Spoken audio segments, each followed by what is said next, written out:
साल 2019 के लोकसभा चुनावों में अपने मैनिफेस्टो में अखिलेश यादव ने ये बात कही थी कि अगर उनकी गठबंधन की सरकार आती है तो वो अहीर रेजिमेंट का निर्माण करवाएंगे इंडियन आर्मी के अंदर। दिनों से मांग थी कि अहीर रेजिमेंट बने और वहीं इस डॉक्यूमेंट में जब आप देखेंगे ये भी हमने मांग की है। ऑल इंडिया यादव महासभा ने भी उनकी इस बात को समर्थन दिया और उन्होंने 20 लाख पोस्ट कार्ड साइन करके प्रधानमंत्री को भेजे थे और वही डिमांड करी थी कि भाई अहीर रेजिमेंट बनवाई जाए। उनका कहना था कि यादव समाज के बहुत बड़े बड़े वीर सूरमाओं ने अपने बलिदान दिया है इस देश की धरती के लिए, तो अहीर रेजिमेंट का निर्माण किया जाना चाहिए, क्योंकि जाट, राजपूत, सिख अलग अलग जातियों के नाम पर अगर रेजिमेंट्स बनाए जा सकते हैं तो फिर अहीर के नाम पर रेजिमेंट क्यों नहीं। तो आज हम इसी मुद्दे पर बात करने वाले हैं कि भाई कास्ट के नाम पर ये जो रेजिमेंट्स इंडियन आर्मी में बनाए गए हैं ये क्यों बनाए गए हैं, कब बनाए गए हैं, किस लिए बनाए गए हैं और क्या ये जो रेजिमेंट्स जातियों के नाम पर है ये सही है या इनको चेंज किया जाना चाहिए। तो बात करते हैं पहले सवाल के बारे में कि भाई जातियों के नाम पर रेजिमेंट्स कब बनाए गए थे। तो इस कहानी की शुरुआत हुई थी जब 1857 की क्रांति हुई और अंग्रेजों को लगा कि भाई अगर अब इनके लिए कुछ नहीं किया गया, इनके लिए कोई आर्मी वगैरह नहीं बनाई गई तो हालात बहुत खराब हो जाएंगे और अंग्रेजों को भारत छोड़ना पड़ जाएगा बहुत जल्दी। तो इसी को लेकर अंग्रेजों ने डिसाइड किया कि वो अब ब्रिटिश आर्मी में इंडियंस को भी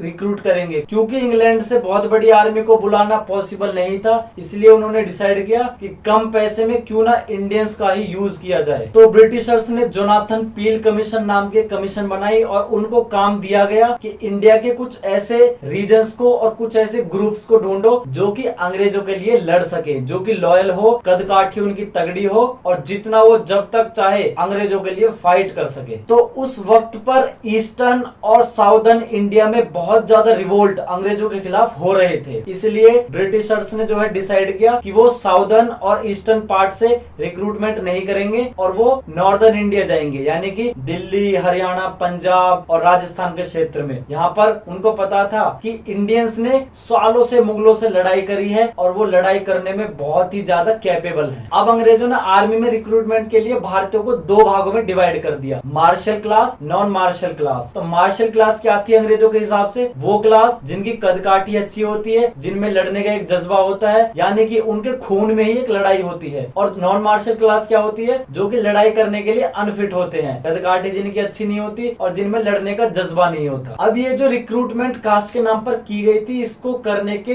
दो रीजंस थे। पहला रीजन अंग्रेजों का ये था कि उन्हें पता था कि इंडियंस जो होते हैं कास्ट के लिए, अपने रिलीजन के लिए बहुत ही ज्यादा कट्टर होते हैं। तो उनके हिसाब से अगर फ्यूचर में अंग्रेजों की लड़ाई किसी एक कास्ट से होती है तो वो दूसरी कास्ट को उससे लड़वा सकते हैं और जीत सकते हैं। अब अगर मानो अंग्रेज कोई ऐसी रेजिमेंट बनाते जिसमें सारे ही कास्ट के लोग होते और उन्हीं एक कास्ट में से अंग्रेजों की लड़ाई हो जाती किसी से, तो उनकी पूरी रेजिमेंट हो सकता था उसी कास्ट से लड़ने को मना कर देती, क्योंकि रेजिमेंट के कुछ सिपाहियों की कास्ट सेम हो जाती उन लोगों से जिनसे लड़ाई हुई है। तो इसीलिए उन्होंने अलग अलग रेजिमेंट्स बनाई अलग अलग कास्ट के ऊपर कि जब जरूरत हो किसी एक कास्ट को दूसरी कास्ट से लड़वाया जा सके और जीता जा सके। तो अंग्रेजों ने समय समय पर अलग अलग रेजिमेंट्स बनाई जातियों के नाम पर, जैसे कि साल 1903 में उन्होंने गौर ब्राह्मण नाम की एक इन्फेंट्री बनाई जिसको वर्ल्ड वॉर 1 के बाद डिसबैंड कर दिया था, क्योंकि उनकी जरूरत पूरी हो गई थी तो उसको डिसबैंड कर दिया। उसी तरीके से वर्ल्ड वॉर 2 के टाइम पर उन्होंने एक चमार रेजिमेंट बनाई जिसको वॉर खत्म होने के बाद 1946 में डिसबैंड कर दिया गया था। और उसी चमार रेजिमेंट को दोबारा से इंडियन आर्मी में बनवाने के लिए भीम आर्मी के संस्थापक चंद्रशेखर आजाद ने आवाज उठाई थी कि भाई जब वर्ल्ड वॉर 2 के टाइम पर जरूरत पड़ी तो चमार रेजिमेंट बना दी, उसके बाद उसे खत्म कर दिया गया। तो उन्होंने डिमांड करी थी कि दोबारा से इस चमार रेजिमेंट को इंडियन आर्मी में लाया जाना चाहिए। और ये एक पॉलिटिकल मुद्दा नहीं रह गया था जब national commission for schedule caste ने इस बात को समर्थन दिया था और उन्होंने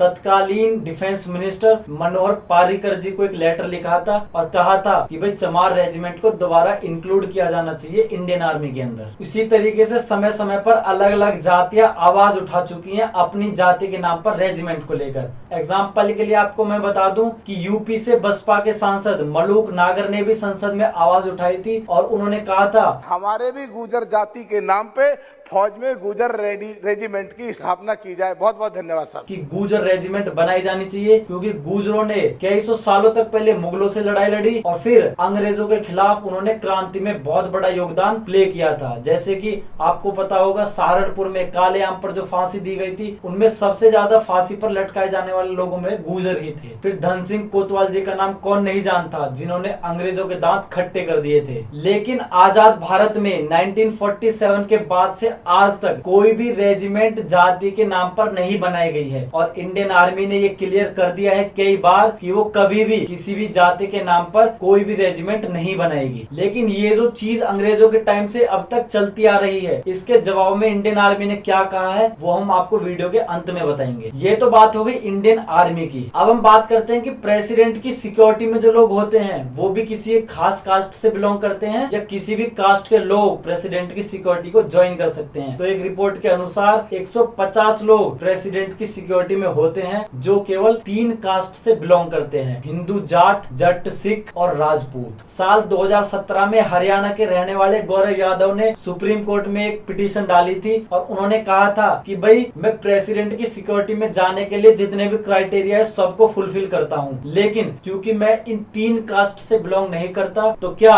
मैं प्रेसिडेंट की सिक्योरिटी में नहीं जा सकता? तो उनका ये बिल्कुल एक वैलिड क्वेश्चन था, क्योंकि प्रेसिडेंट की सिक्योरिटी की अगर कोई क्राइटेरिया है तो उनको अगर कोई बंदा फुलफिल करता है तो उसकी कास्ट उसको क्यों रोक रही है उसको ज्वाइन करने से। गौरव यादव ने ये भी कहा था कि भाई अगर कोई बंदा फिट है और वो जा सकता है तो इर्रेस्पेक्टिव ऑफ हिज कास्ट उस बंदे को रिक्रूट किया जाना चाहिए प्रेसिडेंट की सिक्योरिटी में। इसके जवाब में इंडियन आर्मी ने जो सुप्रीम कोर्ट में जवाब दिया था वो ये था, उन्होंने कहा था कि प्रेसिडेंट की सिक्योरिटी में किसी भी तरीके से कास्ट के नाम पर जो है रिक्रूटमेंट नहीं की जाती है और वो प्योरली फंक्शनल होती है, यानी कि उन्हीं लोगों को रिक्रूट किया जाता है जो उस पोस्ट के लिए सूटेबल होते हैं। इंडियन आर्मी ने कहा था कि प्रेसिडेंट की सिक्योरिटी के लिए कुछ खास पहलुओं से गुजरना पड़ता है। राष्ट्रपति भवन में जो सेरेमोनियल ड्यूटीज होती हैं उनको जो बंदा पूरा कर सकता है ऐसे लोगों को रिक्रूट किया जाता है। पहली चीज ये है कि उस रिक्रूटमेंट किए जाने वाले बंदे की हाइट कम से कम 6 फीट होनी चाहिए, उसको घुड़सवारी आनी चाहिए, सारे सेरेमोनियल प्रैक्टिस में वो बहुत ज्यादा फ्लुएंट होना चाहिए और वो सिपाही पूरी तरीके से ट्रेंड होना चाहिए कॉम्बैट पैरा ट्रूप्स में। और जो प्रेसिडेंट के बॉडीगार्ड की पोजीशन होती है वो सीनियर मोस्ट पोजीशन होती है इंडियन आर्मी के अंदर। तो इंडियन आर्मी ने सारे जवाब उस पिटीशन के जवाब में दिए थे, लेकिन ये कोई एक सेटिस्फैक्टरी आंसर नहीं हो जाता। अगर ऐसा होता तो हरियाणा के रहने वाले गौरव यादव आज प्रेसिडेंट जी को सर्व कर रहे होते उनकी सिक्योरिटी में रहकर। लेकिन अगर आप सोच रहे होंगे कि सारी इंडियन आर्मीज में, इंडियन नेवी, इंडियन एयरफोर्स में ही जातियों के नाम पर रेजिमेंट्स बनाई जाती है तो वो गलत है। ये केवल इन्फेंट्री यूनिट्स में ही बनाए गए हैं। इन्फेंट्री यूनिट्स यानी कि जो पैदल चलकर ही युद्ध लड़ती हैं और जो युद्ध के टाइम पर सबसे आगे होती हैं। और इन्फेंट्री यूनिट्स में भी कुछ ऐसी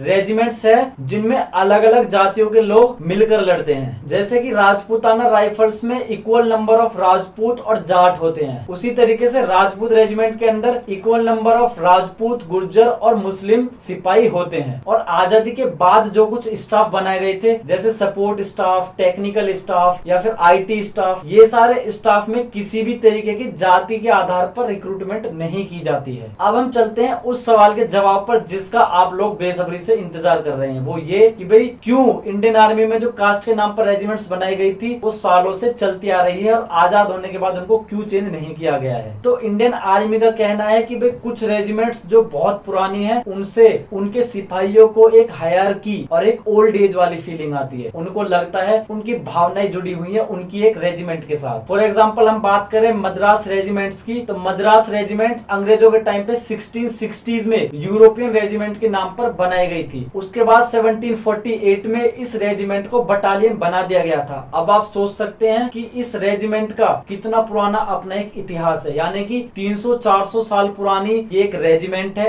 अगर आज आप इस रेजिमेंट का नाम चेंज कर देंगे तो उन लोगों के सेंटिमेंट्स हर्ट होंगे जो इस बटालियन के लिए, जो इस रेजिमेंट के लिए अपनी जान देने को तैयार रहते हैं। हालांकि बात वही आ जाती है कि भाई रेजिमेंट के लिए जान कोई नहीं देता, जान अपनी कंट्री के लिए दी जाती है। लेकिन हर चीज छोटी छोटी चीजों से जुड़ी हुई होती है। जैसे कि कंपटीशन स्टार्ट होता है छोटी सी चीजों से, छोटे ग्रुप्स से। जब हम स्कूल में देखते हैं कि पहले स्कूल में ग्रुप बनते हैं, हाउस बनते हैं, उन हाउसेज में कंपटीशन होता है तो बंदा पूरी जान, पूरी ताकत लगा देता है अपने हाउस को जिताने के लिए। फिर जब वो हाउस को जीतकर अपने स्कूल को रिप्रेजेंट करने जाता है कहीं दूसरे स्कूल में, तो वो फिर अपने स्कूल के लिए जान लगा देता है। जब वो स्कूल से जीत जाता है तो फिर वो अपने स्टेट के लिए या अपनी कंट्री को रिप्रेजेंट करता है। तो हर चीज हर इंसान के लिए बहुत मैटर करती है। उसी तरीके से हर सिपाही की रेजिमेंट भी उसके लिए बहुत ज्यादा मायने रखती है। उसको अपनी रेजिमेंट से उतना ही ज्यादा प्यार होता है जितना अपनी कंट्री से प्यार होता है। तो इंडियन आर्मी जो दूसरा रीजन देती है वो ये है कि भाई जब एक कास्ट के नाम पर रेजिमेंट्स बनाई गई हैं, उनमें एक एकता की भावना होती है। जैसे कि एक रेजिमेंट के अंदर एक ही कास्ट के लोग होते हैं तो उनमें बहुत अच्छी तरह अंडरस्टैंडिंग होती है, क्योंकि उनका कल्चर जो है बहुत ज्यादा सेम होता है। तो उनमें जो है एक